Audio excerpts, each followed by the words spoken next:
안녕하세요, 캡노트의 석입니다. 오늘은 DJI 오즈모 포켓 3 단점에 대해서 얘기를 해볼까 합니다. 어떤 제품이든 간에 장점하고 단점은 공존하죠. 장점만 있는데 단점이 없는 제품이 없습니다. 근데 이제 단점도 그 범위마다 좀 다를 것 같아요. 예를 들어서 사용함에 있어서 액세서리로 보완을 하거나 조금은 보충할 수 있는 부분이 있다, 그러면 이건 단점이기보다는 조금 아쉬운 점이 아닌가 라는 생각을 해보거든요. 근데 내가 쓰면서 와, 이 정도야? 이게 이렇게 문제가 있어? 라고 인식을 한다든지, 야, 요거 때문에 다른 사람한테 이거 사라고 말은 못하겠다 라는 정도의 생각이 든다면 그건 최악의 단점이 될 거고요. 근데 이제 제가 이제 포켓3를 지금 산 지가 조금 늦게 샀잖아요. 제가 한 달 정도? 한 달 동안 제가 영상으로는 보여드릴 게 아니지만 정말 꾸준히 계속 썼어요. 밖에 나가면서도 쓰고. 왜냐면은 굳이 트집을 잡을 건 아니지만 저도 이제 컨텐츠 상에 거의 리뷰를 하면 끝에 쪽에 단점들을 많이 부각을 하는 편이거든요. 그러다 보니까 남아있는 스케줄 동안 다 어떤 단점이 있는지를 또 찾아야 된단 말이에요. 억지로 아닌 걸 그런 것처럼 뭐 트집 잡을 이유는 없지만 실제 내가 사용했을 때 불편한 게 뭐가 있을까, 이런 것들을 위해서 계속 쭉 사용을 해봤는데 보통은 한 가지 두 가지 정도는 나오거든요. 와, 이거는 끝장인데 이렇게 해갖고 못 쓰는데 뭐 이런 것들이 한두 가지 나오는데 얘는 안 나와요. 얘는 안 나오더라고요. 이게 이제 입장 차이도 있긴 해요. 사용자의 입장 차이도 있긴 한데 제 기준에서는 야, 이거는 너무 심각해, 이런 게 없더라고요. 없고 그것도 또 그럴 게 포켓 시리즈를 따라서 이게 이제 대박을 치면서 1세대에서 따라서 다른 브랜드에서도 유사 제품들이 나오긴 했지만 제일 성능이나 안정성을 따질 때 쓸만하다라고 생각되는 제품이 DJI 제품이잖아요.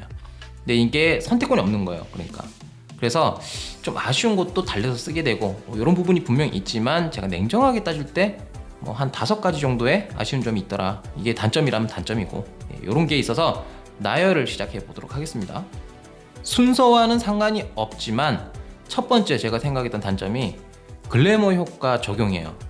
이게 뭔지 아시죠? 그러니까 피부 보정이라든지 눈, 코, 입 이런 이목구비를 조금 더 뚜렷하게 해준다든지 턱을 좀 깎아준다든지 돈 안 들이고도 깎을 수 있어요.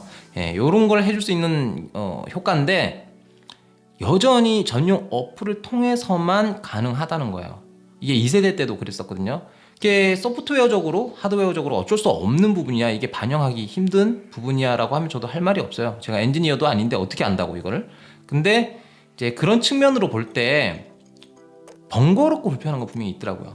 있고, 그래서 이게 조금 아쉽다라는 생각이 듭니다. 근데 이게 최악의 단점은 아닐 수 있죠. 다만 반대로 상대적으로 전용 어플을 통해서 내보낼 때 어느 정도 압축률이 나타나기 때문에 화질에 정말 민감한 분들, 그러니까 원본으로만 작업을 하시고 싶은 분들한테는 조금 많이 아쉬운 단점이 될 수도 있어요. 자, 여기 첫 번째고요. 두 번째 단점도 사실은 첫 번째하고 어느 정도 맞물려 있는, 일맥상통하는 부분이 있는 그런 건데, 글래머 효과를 적용을 하면 적용하지 않은 소스하고 내보내는 속도가 달라져요. 지금 이게 4K 30fps로 촬영한 거예요. 요거를 갖다가 글래머 효과를 없애고 내보내기를 해볼게요. 자, 보시면 3초 넘어가고 있죠. 벌써 다 돼가요. 그죠? 이래서 약 8초 정도, 약 8초가 걸립니다. 그러면 이거를 글래머 효과를 적용했을 때 똑같은 파일이죠. 요걸 했을 때는 얼마 정도 걸리나 해볼게요. 자, 타이머 누르는 게 약간 더 늦었죠. 근데 벌써 그런 오차를 빼더라도 8초가 넘어갔는데 반도 안 됐어요. 그러니까 이러니까 글래머 효과를 적용을 해도 조금 걱정되는 게, 이렇게 내보내기 할 때 이 파일이 많으면 많을수록 상당히 많은 시간을 소비해야 된다는 그런 단점이 바로 보입니다. 이런 부분이 좀 아쉽다 이거죠. 기술력적으로 되는지는 잘 모르겠지만 어쨌든 같이 적용이 되면 상당히 좋을 것 같은데 그게 안 됩니다. 카메라로 촬영하면서 바로 되는 게 아니다 이거죠. 세 번째 단점은 사실 단점이다 라고 말하기보다는 좀 거슬린다가 맞는 표현 같아요. 어떤 거냐면 얘를 데리고 셀피로 전환을 하거나 재정렬을 하거나 또는 뭐 이렇게 저렇게 방향을 틀다 보면은 팝업창이 뜹니다. 뭐 가령 특정 각도를 벗어났다, 짐벌의 한계를 벗어났다거나 아니면 셀피로 전환합니다. 뭐 이런 식의 팝업이 상단 쪽에 떠요. 디스플레이 상단 쪽에 뜨는데 요거 때문에 뒤에 있는 게 가려져요. 아싸리 이 팝업을 갖다가 반투명으로 만들거나 했으면 더 좋았을 텐데 그렇지 못하다는 건데요. 보시다시피 이렇게 셀피하고 다시 화면 위에 짐벌 회전됨 요런 팝업이 뜨죠. 이게 조금 있으면 사라지긴 하는데 이 사라질 때까지의 시간이 좀 걸리고 손으로 터치하면 없앨 수는 있습니다. 그래서 아싸리 이 팝업창이 이렇게 뜰 때 이걸 갖다 반투명으로 만들어 주거나 아니면 조금 화면 중앙 쪽으로 아니면 그 팝업창의 텍스트만 살려두고 뒤에 있는 배경을 없애버리거나 했었으면 조금 나았을지도 모른다는 생각이 들어요. 물론 사용자의 터치에 따라서 이게 선택권이 있긴 하지만 촬영하다 보면은 이게 건드리기가 애매할 때가 있거든요. 연속으로 촬영하고 있는 가운데 그런 팝업이 뜨면 건드리기가 좀 애매할 때가 있는데 요런 거 고려하면은 팝업의 위치라든지 크기 또는 반투명하게 만들 수 있는 그런 투명도 같은 거가 좀 아쉽죠. 번거롭습니다 또. 그래서 요런 것도 조금 불편하지 않나 라는 생각이 들어요. 네 번째는 축의 각도에 대한 건데 잘 모르시는 분들은 이런 짐벌을 쓸 때 안정화를 할 수 있다라는 이런 쪽에 비중을 두고 사용을 하는 경우가 많아요. 특히 초보분들이 잘 모르시니까 그런 경우가 있는데 짐벌을 많이 쓴 카메라를 많이 다루면서 짐벌을 많이 접해본 분들은 스펙 중에서 틸트하고 롤하고 펜의 각을 많이 봐요. 저도 체크하는 편이고 그러니까 틸트가 사람 목으로 치면은 위하고 아래를 보는 요 각도라고 보시면 돼요.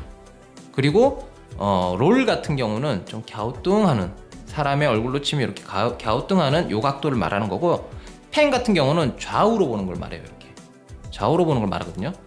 근데 뭐 우리가 흔히 쓸 때 롤축은 그렇게 임의적으로 막 이렇게 쓰지는 않거든요. 특정한 어떤 효과를 반영하기 위해서 그런 장면을 찍기 위해서 쓰긴 하는데 롤축을 임의적으로 막 쓰는 경우가 잘 없어요. 그래서 롤축은 좀 그렇다 치고 틸트 같은 경우도 스냅을 좀 쓰게 되니까 크게 문제는 없을 것 같아요. 근데 펜축 같은 경우는 약간 다르거든요.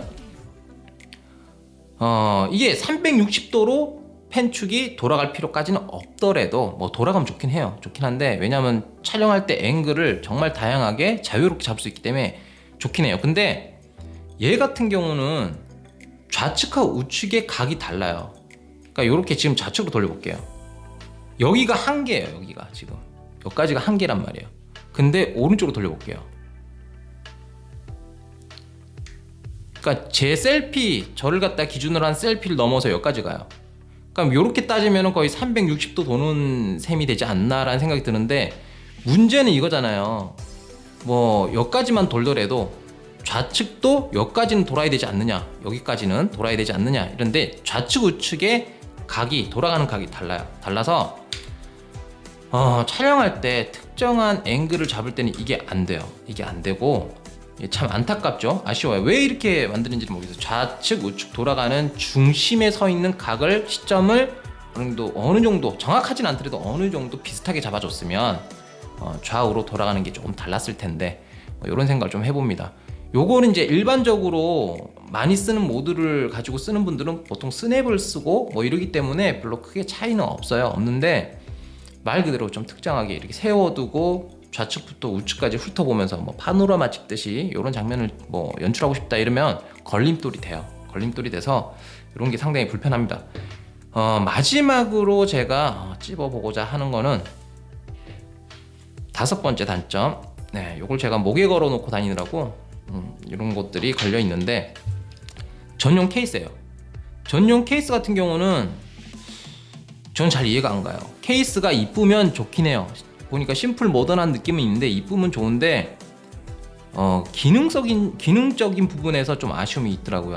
2에서도 이 벨트가 없었잖아요. 저 같은 경우는 이제 벨크로로 이렇게 만들어 놨어요. 왜냐면 그냥 들고 다닐 때 나도 모르게 정신이 딴 데 팔려가지고 이렇게 들고 있다가 본체가 쏙 빠져버리면 아시잖아요. 액션캠이면 좀 굴러가도 되는데 얘 같은 경우는 헤드부터 떨어져서 뭐가 잘못되면 민감하기 때문에 고장날 확률이 높아지기 때문에 여기서 분리가 되면 안 되는데 왜 이렇게 만들었는지 모르겠어요. 그렇다고 분리가 안 되는 건 아니에요.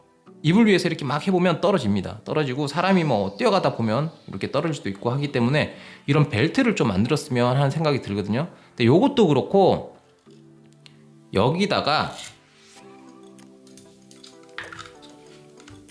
포켓을 넣었을 때 예전에 이제 측면으로 돌려서 넣었었잖아요. 근데 지금은 후면 쪽이지만 어쨌든 단면 쪽으로 이렇게 들어가는데 이 면적의 공간, 오픈된 공간이 너무 커요. 무슨 뚜껑이라도 있으면 괜찮은데 오픈 공간이 너무 크니까 주머니에 넣거나 가방에 넣었을 때 이 사이로 뭐 여기는 뭐 상관없는데 이 머리 쪽에, 헤드 쪽에 먼지가 상당히 유입이 많이 되더라고요. 그래서 제가 촬영할 때도 아무 생각 없이 꺼내가지고 찍고 보니까 이제 빛 같은 거에 반사가 돼가지고 먼지가 붙어 있는 것 때문에 반사가 되는 거예요. 퍼지는 거예요. 그래서 여기에 먼지가 있어서 그때마다 이렇게 안경 윤 같은 걸로 닦을 수는 없고 옷에다가 이렇게 문지르고 찍긴 하는데 이해를 잘 못하겠어요. 어차피 잘 만들려고 이렇게 노력을 했으면 조금 더 효율적으로 만들었으면 좋았을 텐데 그런 생각이 많이 들고 더 큰 문제는 전 장비는 장비대로 써야 된다고 이제 막 써야지 그만큼 쓴 돈을 거둬들인다고 생각하거든요. 장비를 애지중지 막 이러면은 제대로 활용을 못해요. 그래서 장비는 아끼면서 쓰지 마라는 생각을 많이 하는데 그럼에도 거슬리는 건 또 거슬려요. 엔간하면 스크래치 이런 거 안 났으면 좋겠고 어디 크랙이 안 났으면 좋겠는데 케이스 보면 이 뒤통수가 그냥 오픈이 돼 있어요. 그래서 이걸 갖다 가방 같은 데는 못 넣겠더라고요. 왜냐면 가방 같은 데 뭐 딴 거라도 같이 넣어놓으면 쫙쫙 긁혀버리니까. 예, 제가 여기다가 뭐 장비를 아끼는 편이 아니기 때문에 뭐 그렇다고 막 쓰고 고장나라고 막 쓰는 건 아니지만 애지중지하는 편은 아니기 때문에 그렇게까지는 안 하려고 하는데 아무래도 여기만큼은 뭐 어떤 보호 필름이라든지 만들어 붙이든 사서 붙이든 뭘 붙여야 되지 않을까라는 생각이 들어요. 그래서 이게 케이스가 원래는 본체를 보호하기 위해서 만드는 게 케이스잖아요. 근데 본체 보호용으로는 참 애매한 부분이 많다라는 생각이 들어요. 자, 이렇게 해서 5가지의 얘기를 좀 해봤는데 들어보신 대로 이게 심각한 그런 건 없어요. 사용상의 문제라든지 심각한 이런 건 없어요. 없는데 조금 아쉽죠. 신경을 조금 써서 만들었으면 더 좋았을 걸 이라는 생각 좀 들고 아까 말씀드렸던 글래머 효과 같은 경우는 저도 모르잖아요. 엔지니어가 아니니까 이게 적용을 할 수 있는, 반영을 할 수 있는 부분인지 아닌지는 제가 잘 모르기 때문에 그 난이도에 따라 좀 다를 수 있는 문제거든요. 그래서 이건 어쩔 수 없다라고 생각하더라도 그 나머지 부분들은 조금 이렇게 신경 써서 만들면 되지 않을까 이런 생각도 좀 들긴 합니다. 자, 그리고 이건 좀 번외적인 얘기인데 다른 채널 보니까 단점으로 그런 걸 집었더라고요. 스마트폰이라든지 카메라라든지 액션캠 같은 경우는 이렇게 손에 들고 예를 들어 이렇게 손에 들고 뭐 이렇게 꺾으면 직관적으로 앵글 변경이 가능하잖아요. 그러니까 바로 시각이 이렇게 넘어가고 이렇게 넘어가고 이렇게 넘어가고 이게 되잖아요. 되는데 얘는 그게 안 된다. 그래서 단점이 크다. 뭐 이렇게 말씀을 하시는 유튜버가 있더라고요. 있는데 그러니까 얘는 이런 거지. 이렇게 켜서 제가 지금 켰죠? 보이나요? 이렇게 켰는데 왼쪽으로 방향을 틀 때 손목의 스냅을 이용해서 돌리든지 아니면 제 몸이 돌아가든지 이런 식으로 되는 건데 액션캠이나 일반적인 카메라 그런 거는 이렇게 돌리면 바로 화면이 전환되지만 얘는 탁 돌리면 시간이 걸려요.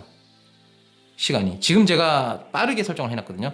요것도 이렇게 화면 전환을 할 때 이 축들이 돌아가는 속도를 조정을 3단계를 할 수 있어요. 뭐 느리게, 보통, 빠르게 뭐 이런 식으로 할 수 있는데 전 좀 빠르게 해놨거든요. 근데 어쨌든 빠르게 해놔도 스마트폰이라든지 액션캠을 이렇게 돌려서 찍는 거에 비하면 느려요. 천천히 이렇게 따라오는 거죠. 이렇게 착 따라오는 게 아니고 여기서 꺾으면 이렇게 따라와요. 이걸 단점이라고 말하는 분이 있는데 그 유튜버를 까기 위해서 하는 얘기가 아니고 잘못된 정보면은 처음 써보는 사람들은 아 그렇구나 라고 생각할 수밖에 없기 때문에 말씀을 드리면 그건 제품의 특성이에요. 특성이지 단점이 아니에요.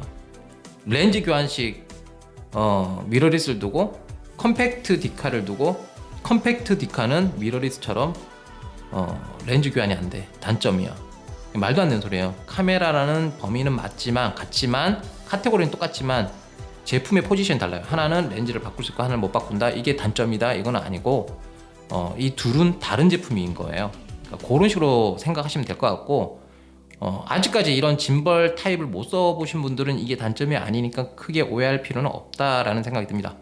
자, 오늘 영상은 여기까지 하고요. 다음 시간에는 제가 그쵸, 이번 연도에 그냥 넘어갈 줄 알았더니 인스타360에서 액션캠을 또 출시를 했죠. 그놈을 잡아서 리뷰를 해볼까 합니다. 자, 오늘 여기까지. 전 이만 꺼지겠습니다.